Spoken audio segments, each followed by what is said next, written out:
Welcome to Veterans Corner. I'm Ruben Teresa with the American GI Forum, United Veterans of America. Today we're very pleased to have a longtime veterans advocate, Greg Taylor. Comrades gather because they long to be with men who once acted at their best. Men who suffered and sacrificed, who suffered and were stripped of their humanity. I did not pick these men. They were delivered by fate and the military.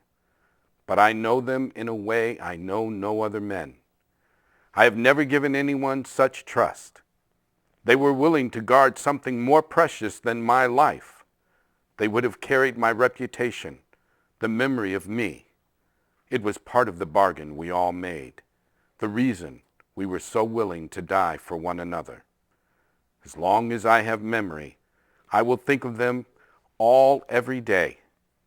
I am sure that when I leave this world, my last thoughts will be of my family, my God, and my country.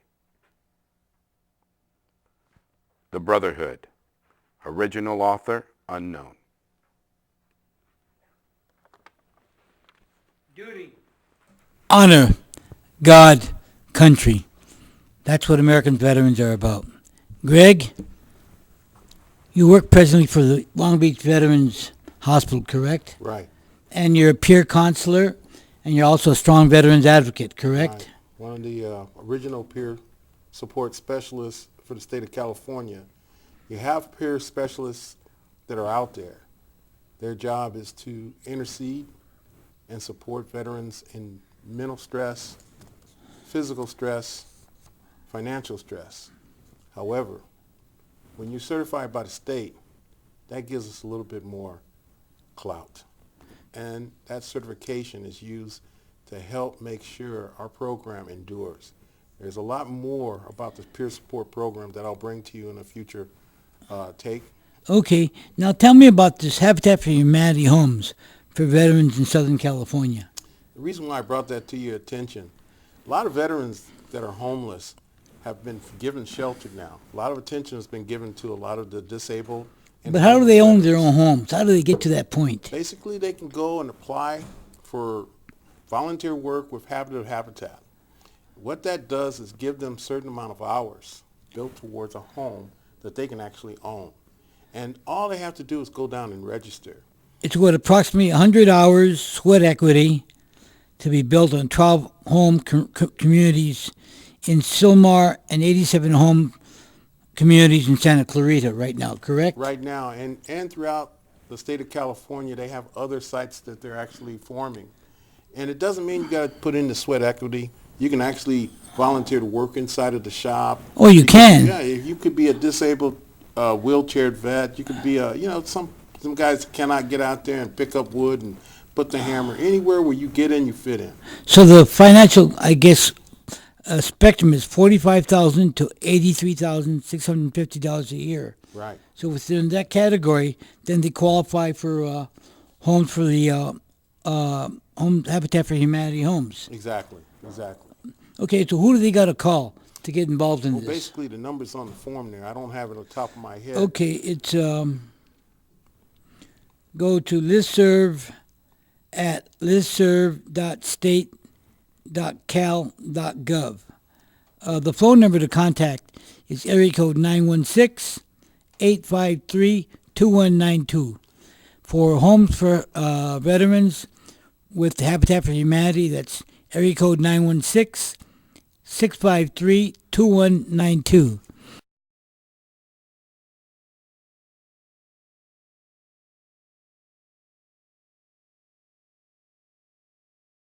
Right. Now, what about the homeless? What's the VA doing right now for homeless? Well, the reason why I'm spotlighting that today is because there's a lot of organizations that are doing very good work for homeless veterans. They're doing very good work for veterans entirely. You don't have to be a Vietnam veteran. You don't have to be an Iraq veteran. You just have to be a veteran in any category. And these guys are going out of their way to push programs to help the veteran and his family find a home, because a lot of these organizations believe you cannot help a veteran until he has a place where he can think, breathe, eat. And ensure that he has safety for his family. Aren't there vouchers where homeless veterans can get for to be able to live in hotels and motels and facilities like that? Yes, there is. What's it called? It's called HUD-VASH. Okay. It's something that you got to be a veteran to actually appreciate, but it's set up like the normal civilian Section 8 program that you may have in your city or throughout your state. The only difference is for veterans, they waive certain categories so you can actually attain that voucher. So how do they get the voucher? Basically, they sign up with a counselor, they get psych reviewed so they can actually be reviewed for some type of need. That need is diagnosed, and then they'll be set up for a HUD-VASH appointment. And when the voucher... Okay, so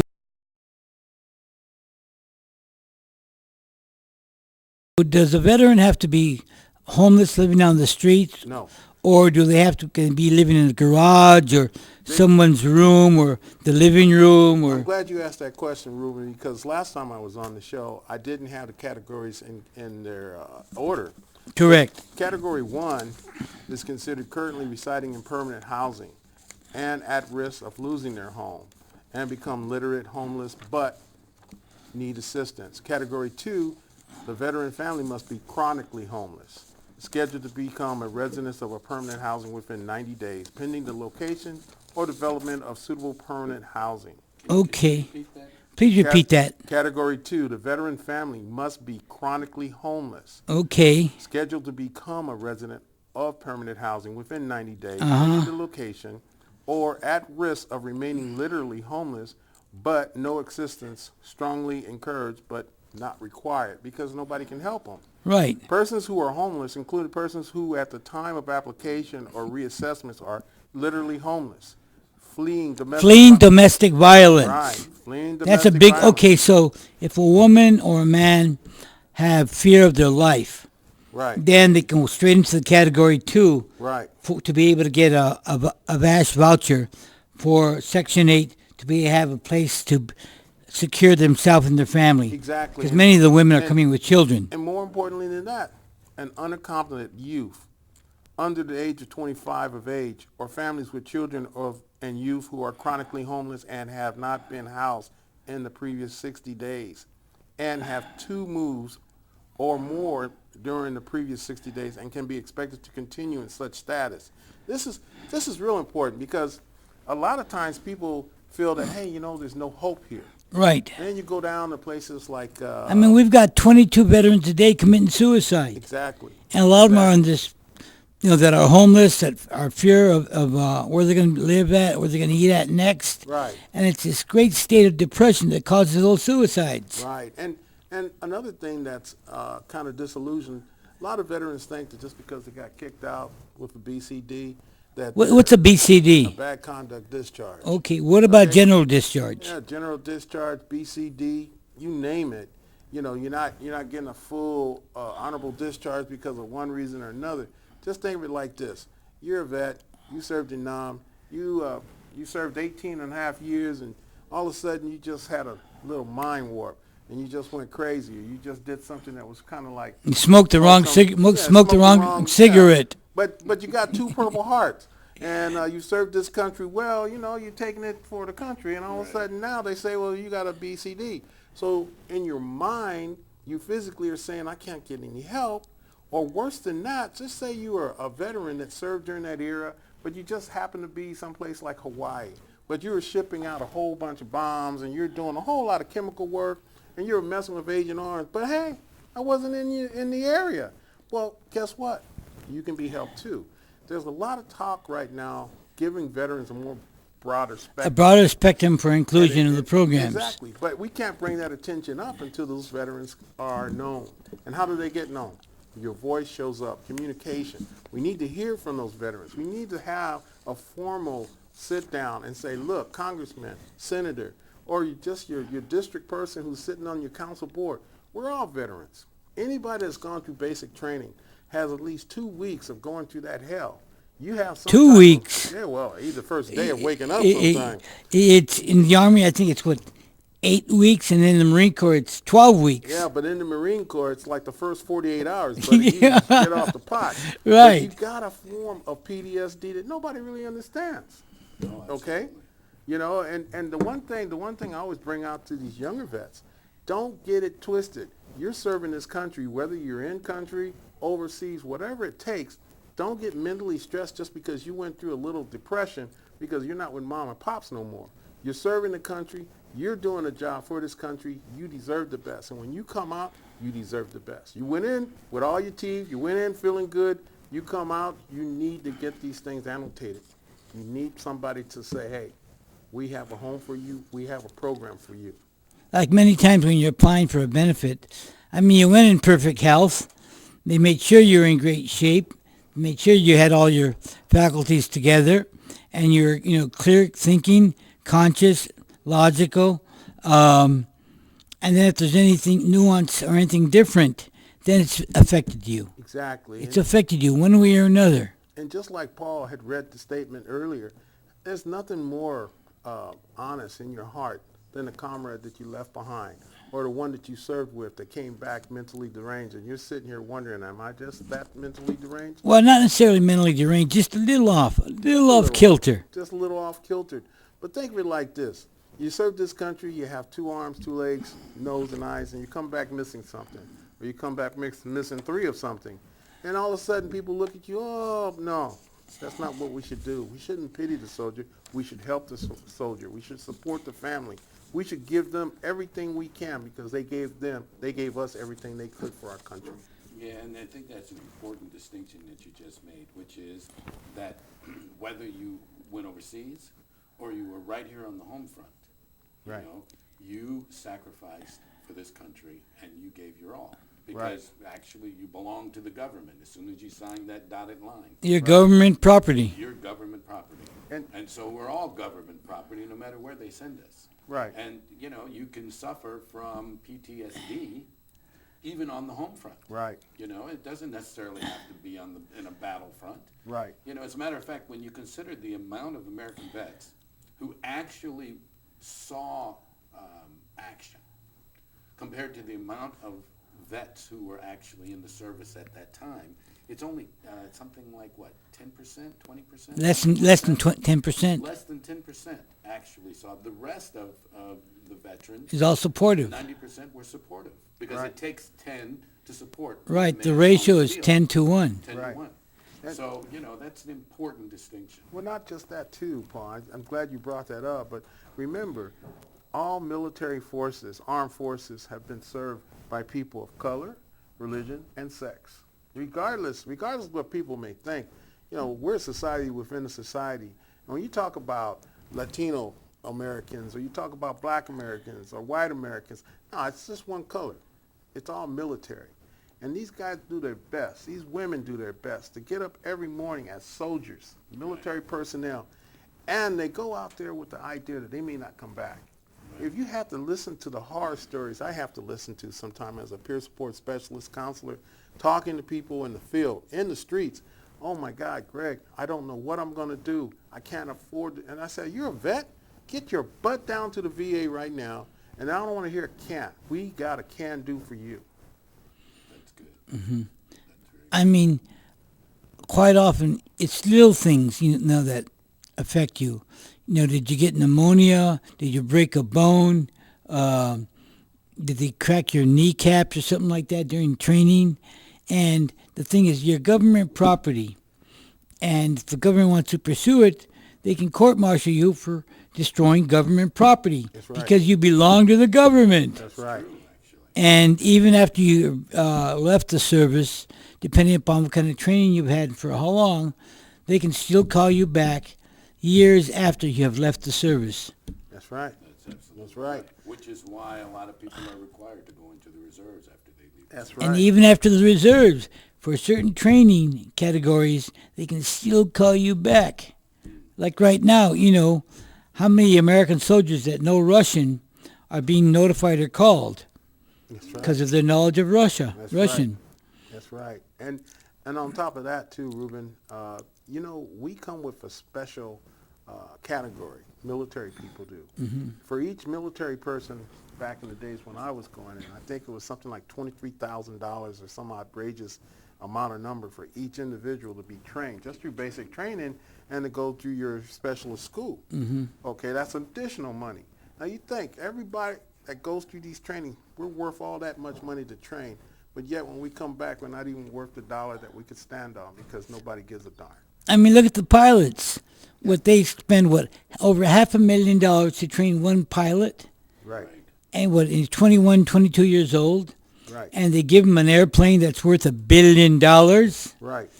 And you want him to work at a McDonald's? Right. You're offering him a low-paying job, minimum wage, and he just got done flying a plane worth over $1 billion, Right. and they wasted over $500,000 Right. to train him. No, these are very, very highly trained.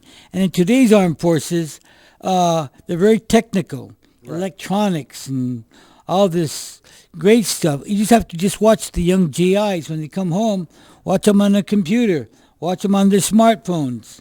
They'll run circles around anyone else around here. Yeah, and They have that's tremendous skills. That's the generation that's going to carry on the flag for us. That's the generation that's going to have the technology of tomorrow, today, because they're actually using tomorrow's technology today in the service. So when they come out, just like when I came out in the computer, the 386 was top secret.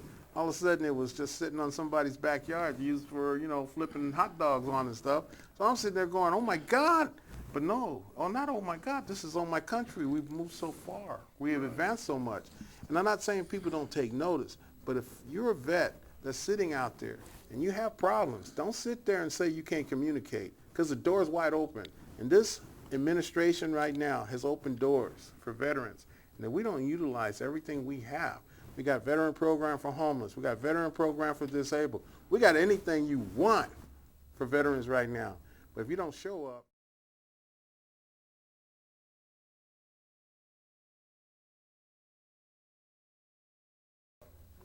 nothing happens. Well, I think part of the problem, I know that, over the years, the VA system has changed. Over the past 20 years. It has changed remarkably. Yes. Because it used to be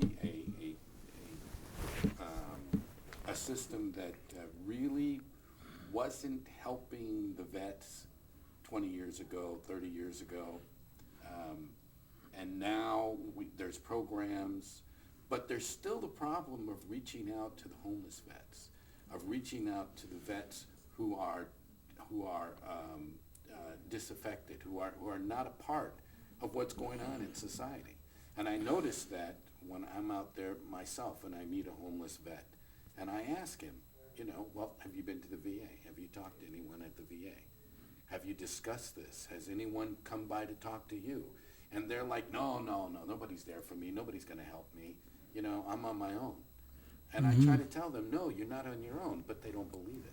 Well, I'll tell you, Paul, one of the things that I found in working in association with Operation Healthy Homecoming and dealing with some of the other programs that are out there, your outreach programs, amazing people with amazing heart, and yet they don't get the attention of what they go through. For one person to do that job, to go out there and consistently try to help a veteran that's on the street, you have to have a certain tenacity. You have to have a certain aptitude to understand what I'm talking about, because that's not a job you really want. I'm talking about a guy that's sitting there in his own puke, or a woman that's going mentally insane, walking around as closely clad as with nothing on because she can't handle it no more. And you sit there looking at these people and you say, well, how can I help you? And you can't even put your hand on them sometimes because you're not supposed to. But you know what? Correct. Sometimes you need to hug them. Sometimes you got to tell them we do care. And a lot of times I see people all the time just drive by these guys that are sitting around with this little card saying, I'm a homeless vet, or I need a pass down. They care nothing about the person. That's a human being who served this country. Right. Whether or not you believe it or not, especially if they're standing around the VA, you can bet 98% that guy's a vet or that woman's a vet.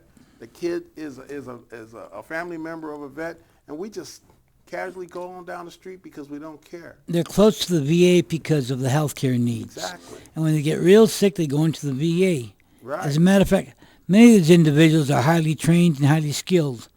I can recall one of my PTSD groups, the deputy director of Los Angeles County Mental Health was in my session. This is a doctor, the number 2 person in Los Angeles County Mental Health, running the whole system. This is my PTSD group. And I'd ask, what are you doing here? So I took a break. PTSD kicked in. Right. Okay. That's right. And nothing affects me more than seeing a counselor, a counselor that's in arms with me out in the field and seeing them having a breakdown because they can't take it anymore. Because, as close as you are to the rock, you become the rock, I always say. You got to be able to bridge back a little bit, hold back a little bit, because it can engulf you. Okay. Now, how does a veteran get compensation from the VA, and how do you can get your percentages for your disabilities. Right. But then what about individual unemployability? Explain that. What is that? Unemployed. And what does it mean? Well, an individual that's unemployed, he cannot function properly in society because he probably has one or 2 or 3 categories where he cannot do work right now. Say, for instance, your unemployability is because of your physical condition, where you cannot operate a car, or you cannot actually stand for a certain amount of hours. Because some vets have momentary paralyses Of course from they the do. Agent Orange and from all Of the course they chemicals do. that the military But used. think of it like this. If you're taking codeine and some of the other prescriptions, would you want this guy to be working for you, handling, knives and forks in a culinary position, or in a machine shop? So a lot of times you can't be employed if you're underneath a lot of drugs. Medications. Medication. Yeah, I call it, medication. But think of it too, an opportunity to reinvent this person so he can be employable. So at the point where they're unemployable because of the certain physical or mental situation. So what's the nuances of becoming unemployability? Well, What do they have to get that category of appointment? they have to be diagnosed by a medical physician and also by a mental By a psychiatrist? and a medical physician. And believe this, if you are a veteran and you've gone down to the Veterans Hospital lately, you're put into what is called a little rotation there where you have a doctor, a psychologist, you have a dietitian, you have a whole lot of support now. They didn't have none of this when I was getting out of service. And I'm telling you, there's a whole lot of stuff that they still are creating out of the communication that we're getting from vets just like you. Like if a person is rated, I think at 60% or more for a category of disability with the VA, and another disability that may be about approximately 40% for something else. So if you have 2 disabilities on your rating, then you qualify to be diagnosed for individual unemployability. Right.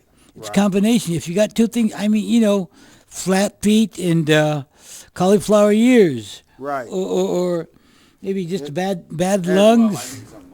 A little, but Yeah. But well, hold on. I'm not the expert. I'm not. We're not doctors. We're not doctors. But I can But if tell you you- got flat feet and you're in the infantry, let me tell you, that is a disability. Well, I was just talking to That's absolutely right. I was just talking to a young veteran the other day, and he was saying, I got out with 20%. I said, well, what was the 20%? Well, they said that I had a neck problem. I said, you have a neck problem, huh?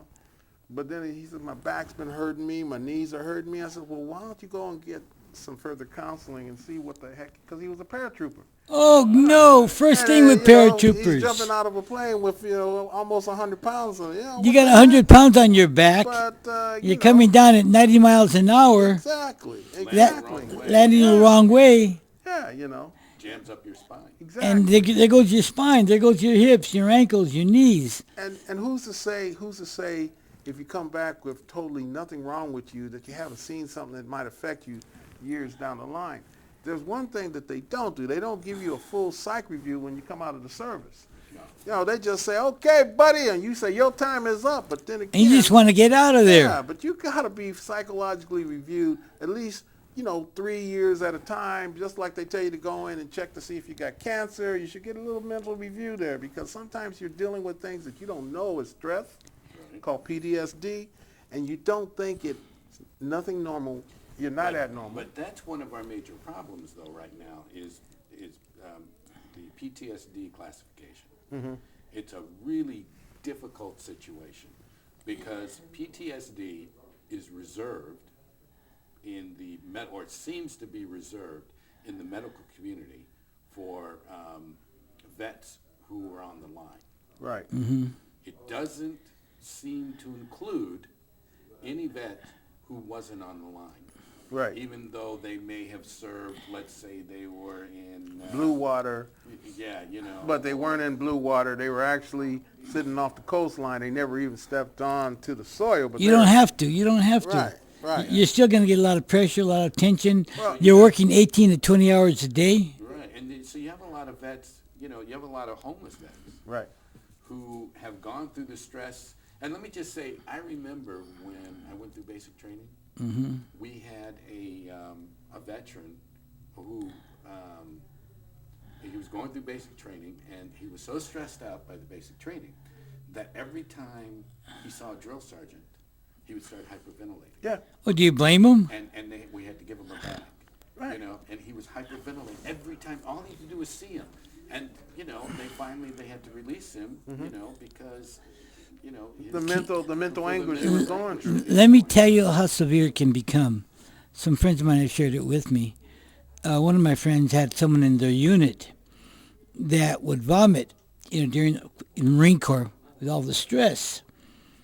And the Marines were very severe with him, so the individual would hold back his vomit and close his mouth. So eventually, the individual drowned and asphyxiated on their own vomit and died. Yeah. And case upon case upon case of these. Right. And the armed forces or the services will cover it up, and not let people. Or there's that famous story about the Marine Corps, I think Paris Island, where the drill instructor marched his platoon into the swamp, and with half of them, I guess, died of drowned. That's right. Yeah, and then I think the Marine Corps kept them Right. Right. Right. and gave them a promotion Right. and moved them over to a different unit. But But for individual unemployability, there's a form you can fill out. It's Veterans Application for Increased Compensation Based on Unemployability. That submit VA Form 21-8940.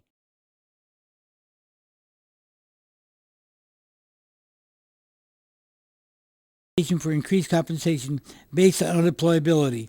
Check with your local veterans counselor for that. Right. Now, very quickly, you also have the thing about life insurance. You have Right. great rates. Right. You also have things about the process of veterans connections. Right. Greg, people want to get a hold of you. What number do they give? Well, they can call me at my number, 714 714 400 400 7819. 7819. Or you can call me at my local toll-free number, Toll-free number 877 271 271 9039. 9039. Leave a message and I'll get back to you.